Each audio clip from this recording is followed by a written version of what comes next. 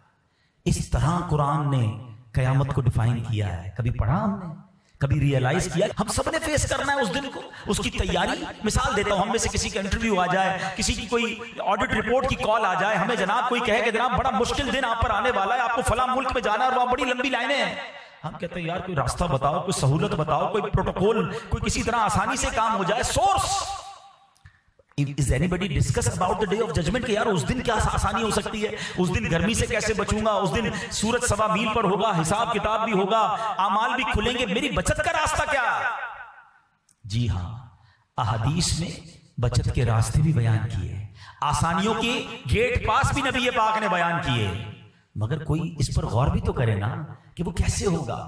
آؤ میں آج آپ کو قیامت کیسے طاری ہوگی اس کے کچھ مناظر، بڑی پیاری کتاب ہے، میں مشورہ دوں گا. ظاہر ہے بہت ساری باتیں تھوڑے سے بیان میں نہیں ہو سکتی، مگر یہ ایک ایسی حقیقت ہے جو ہونے والی ہے، اس کو ضرور پڑھیں. کتاب کا نام ہے بہار شریعت حصہ اول. اس کے اندر مفتی امجد علی اعظمی صاحب نے جس ڈیٹیل میں احادیث کے ذریعے بیان کیا کہ قیامت طاری کیسے ہوگی، اس دن اسٹیپ بائی اسٹیپ کیا ہوگا، اس کو ضرور پڑھیں، اپنی فیملی کو بھی سنائیں. میں اس کی کچھ جھلک آپ کو بتاتا ہوں، سنیے. مفتی صاحب لکھتے ہیں کہ قیامت جب طاری ہوگی نا، اللہ تعالیٰ اگرچہ مرنے کے بعد انسان کے جسم کے اجزاء متفرق ہو گئے ہوں گے، چورا چورا جسم تو ختم ہو جاتا ہے، مختلف جانوروں کی غذا بن گئے ہوں گے، مگر اللہ تبارک و تعالیٰ ان سب اجزاء کو جمع کر کے قیامت کے دن اٹھائے گا. حشر صرف روح کا نہیں ہے، یاد رکھیے گا، روح اور جسم دونوں کا ہے. ایسا نہیں کہ صرف روحیں اٹھیں گی بلکہ جسم بھی پورے بن کر اٹھیں گے. قیامت کے دن لوگ اپنی قبروں سے بے لباس ننگے پاؤں اٹھیں گے. کوئی پیدل ہوگا، کوئی سوار ہوگا، بعض تنہا سوار ہوں گے اور کسی کی سواری پر 2-2 3-3 4-4 افراد ہوں گے، کسی پر 10 ہوں گے. کافر منہ کے بل چلتا ہوا محشر کے میدان میں آئے گا. کسی کو ملائکہ گھسیٹ کر لے جائیں گے اور کسی کو آگ جمع کرے گی. یہ میدان محشر کہاں ہوگا؟ یہ ملک شام کی سرزمین پر ہوگا. زمین کیسی ہموار ہوگی، کیسی پلین ہوگی کہ فرمایا رائی کا دانہ گر جائے تو دوسرے کنارے سے بھی نظر آئے گا. اتنی ایکول سرفیس ہوگی قیامت کے دن. زمین مٹی کی نہیں، احادیث میں آتا ہے زمین تانبے کی ہوگی. آفتاب، سورج 1 میل کے فاصلے پہ ہوگا. آج کروڑوں میل دور ہے. ہم جون جولائی کی گرمی برداشت نہیں کر سکتے. ڈے آف ججمنٹ 1 میل پر سورج ہوگا. اب فرمایا کہ اب یہاں پر کیا ہوگا کہ اب لوگوں کی تو گرمی کا عالم کیا ہوگا کہ بھیجے. بتایا کتابوں میں لکھا کہ دماغ کھولتا ہوگا گرمی سے، پیاس کے مارے زبانیں باہر آ جائیں گی. اتنا پسینہ بہے گا کہ کسی کے ٹخنوں تک، کسی کے گھٹنوں تک، کسی کی پیٹھ تک. اور گناہگار تو اپنے پسینے میں ڈبکیاں کھا رہے ہوں گے. اور اسی تکلیف میں میرے پیارے اسلامی بھائیوں کئی دن گزر جائیں گے. پھر اس کے بعد لوگ کہیں گے کچھ بھی ہو ہمارا حساب تو شروع ہو. اور اب یہ آپس میں مشورہ کریں گے. کئی سال اس طرح گزر جائیں گے. اب مشورہ کریں گے کہاں جائیں، کس سے بات کریں. اب یہ اہل محشر آپس میں مشورہ کریں گے کہ حضرت آدم تو سب کے باپ ہے نا، ابو البشر ہیں، چلو آدم کے پاس چلتے ہیں. اہل محشر مل کر حضرت آدم علیہ السلام کے پاس جائیں گے. پہلے حضرت آدم کے فضائل بیان کریں گے کہ آپ ابو البشر ہیں، دنیا میں سب سے پہلے آپ تشریف لائے، مرتبہ نبوت سے اللہ نے سب سے پہلے دنیا میں آپ کو سرفراز فرمایا. حضور آج کرم کیجئے، اس مصیبت سے نجات دلائیے، اللہ کی بارگاہ میں سفارش کیجئے. حضرت آدم علیہ السلام کہیں گے کہ آج میں تمہاری کوئی مدد نہیں کر سکتا، مجھے تو خود اپنی جان کی فکر ہے. رب عز و جل نے ایسا غضب فرمایا ہے کہ پہلے کبھی ایسا غضب نہیں فرمایا. تم کسی اور کے پاس جاؤ. وہ کہیں گے حضور ہم کس کے پاس جائیں آپ تو بتائیں. وہ کہیں گے نوح کے پاس جاؤ. یہ اہل محشر مل کر حضرت نوح علیہ السلام کے پاس جائیں گے، ان کے فضائل بیان کریں گے. حضور آپ نوح علیہ السلام ہیں، طوفان نوح میں رب نے آپ کو کشتی عطا فرمائی، کئی معجزات سے نوازا. حضور اللہ کی بارگاہ میں سفارش کیجیے. حضرت نوح کہیں گے آج میں تمہاری کوئی مدد نہیں کر سکتا، کسی اور کے پاس جاؤ. وہ کہیں گے حضور آپ ہی بتا دیں کہاں جائیں. کہیں گے حضرت ابراہیم خلیل اللہ علی نبینا علیہ السلام کے پاس جاؤ. یہ سارا محشر حضرت ابراہیم کے پاس جائے گا. وہ بھی کہیں گے میں آج تمہاری مدد نہیں کر سکتا، کسی اور کے پاس جاؤ. لوگ عرض کریں گے حضور کن کے پاس جائیں. حضرت ابراہیم کیا کہیں گے؟ وہ کہیں گے کہ تم حضرت موسیٰ کے پاس جاؤ. حضرت موسیٰ کہیں گے حضرت عیسیٰ کے پاس جاؤ. آخر میں حضرت عیسیٰ علیہ السلام کہیں گے اگر جانا ہے تو جناب رسول اللہ کے پاس جاؤ. آخری نبی علیہ السلام کے پاس جاؤ، وہی آج تمہاری مدد کریں گے. انہی کے ہاتھ پہ شفاعت رکھی ہوئی ہے. اللہ اکبر. جب یہ سارا محشر گھومتے نبی پاک کی بارگاہ میں پہنچے گا، حضور کے دربار میں آئے گا، تو نبی پاک علیہ السلام مطمئن ہوں گے. وہ لوگ کہیں گے حضور ہماری مدد فرمائیے، ہم بڑے پریشان ہیں. میرے آقا نہیں کہیں گے اذهبوا الی غیری. سارے انبیاء کیا کہیں گے؟ اذهبوا الی غیری، کسی اور کے پاس جاؤ. نبی پاک فرمائیں گے انا لہا انا صاحبکم، میں ہوں تمہارے لیے، آج میں ہی تمہاری شفاعت کروں گا. اور پھر جب یہ سارے لوگ وہاں پہنچیں گے تو آقا علیہ السلام رب کی بارگاہ میں سجدہ فرمائیں گے. میں اس پورے واقعے کو یہاں روکتا ہوں. There is one very relevant question کہ یہ سارے لوگ جو ہیں سب نبیوں کے پاس کیوں جائیں گے؟ اچھا ہو سکتا ہے ہم میں سے کسی کے ذہن میں سوال آئے کہ یہ تو حدیث میں ہے نا کہ ایسا ہوگا، اور ہمیں پتہ چل گیا کہ آخر میں شفاعت تو نبی پاک نے کرنی ہے، تو ہم سارے بھی قیامت کے دن ڈائریکٹ نبی پاک کے پاس چلے جائیں گے. ہمیں تو حدیث کے ذریعے پتہ چل گیا، اب ہمیں کیا ضرورت ہے کسی اور نبی کے پاس جانے کی. لیکن علماء کہتے ہیں ہوگا ایسا نہیں، ہمیں معلوم ضرور ہے، مگر محشر کے دن سب بھول جائیں گے، سب حضرت آدم کے پاس جائیں گے. اسی طرح یہ سارا معاملہ ہوگا. اور اس کی وجہ ہے، اس کی وجہ کیا ہے؟ امام عشق و محبت اعلیٰ حضرت کہتے ہیں نا خلیل و نجی مسیح و صفی سبھی سے کہیں بھی بنی. سب کے پاس گئے نا، بات بنی کہ نہیں بنی؟ خلیل و نجی مسیح و صفی